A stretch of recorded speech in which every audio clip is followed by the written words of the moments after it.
Salut à toi cher humain et bienvenue sur Gaming News Planet. Aujourd'hui, 3 news. GTA The Trilogy, la mise à jour 1.3 est arrivée et corrige une centaine de bugs. Resident Evil 4 Remake, l'acteur d'un personnage connu relance les rumeurs.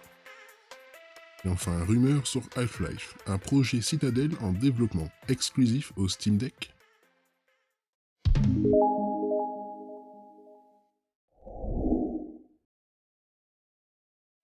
On se retrouve sur Actu Gaming. Rockstar l'avait promis, des mises à jour arrivent pour GTA The Trilogy.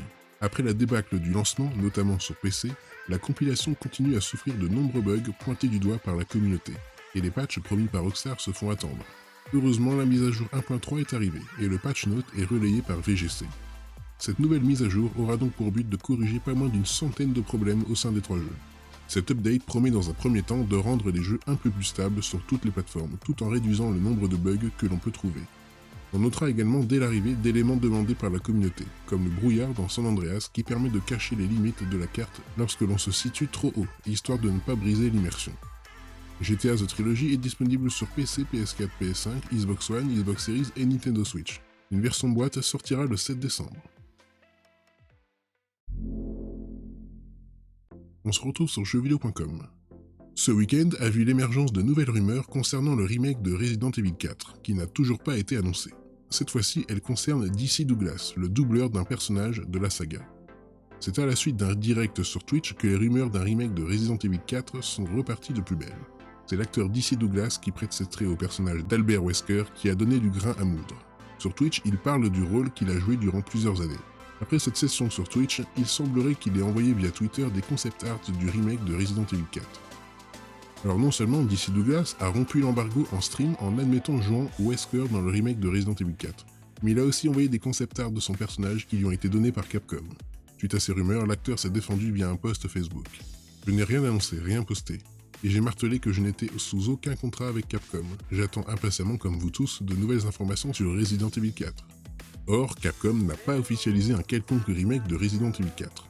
Néanmoins, ce n'est pas la première fois que des rumeurs tournent autour d'une réédition du 4e opus numéroté de la saga. Début 2020, c'est VGC qui affirme qu'un remake est en développement du côté de Capcom et du studio M2. Un projet qui serait en route depuis 2018, mais qui aurait été rebooté depuis. Des désaccords auraient eu lieu entre M2 et Capcom. Outre les informations de VGC, c'est une référence cachée dans une publicité PlayStation qui alimente les conversations. Publiée en septembre dernier, elle intègre furtivement l'emblème de Las Plagas. C'est le dangereux parasite de Resident Evil 4. Toujours est-il qu'il faudra attendre des informations officielles de Capcom pour s'assurer de l'existence ou non de ce remake de Resident Evil 4. Sollicité par Eurogamer, l'éditeur a indiqué ne commenter ni les rumeurs ni les spéculations, et qu'il n'avait aucune annonce à faire concernant de futurs projets. Et enfin, on se retrouve sur GamerGen. Valve plancherait sur un FPS RTS coopératif développé avec le Steam Deck en tête. Le Steam Deck, hybride entre ordinateur et console portable de Valve, aurait dû sortir ce mois-ci, mais il faudra finalement patienter jusqu'au début d'année prochaine pour mettre les mains sur cette nouvelle machine. Un tas de jeux de la bibliothèque Steam devraient être compatibles, et Valve préparerait de son côté un Half-Life pensé pour sa console. C'est ce que laisse entendre Tyler Mike Vicker de Valve News Network, souvent bien renseigné lorsqu'il s'agit de la firme de Gabe Newell. D'après une récente vidéo, il explique que Valve développerait un jeu mélangeant FPS et RTS avec de la coopération dans l'univers de Half-Life. Ce jeu de tir à la première personne et de tactique en temps réel répondrait au nom de code Citadel. Tyler Mike Baker le décrit comme Left 4 Dead, Alien Swarm, un RTS et Half-Life qui aurait eu un bébé.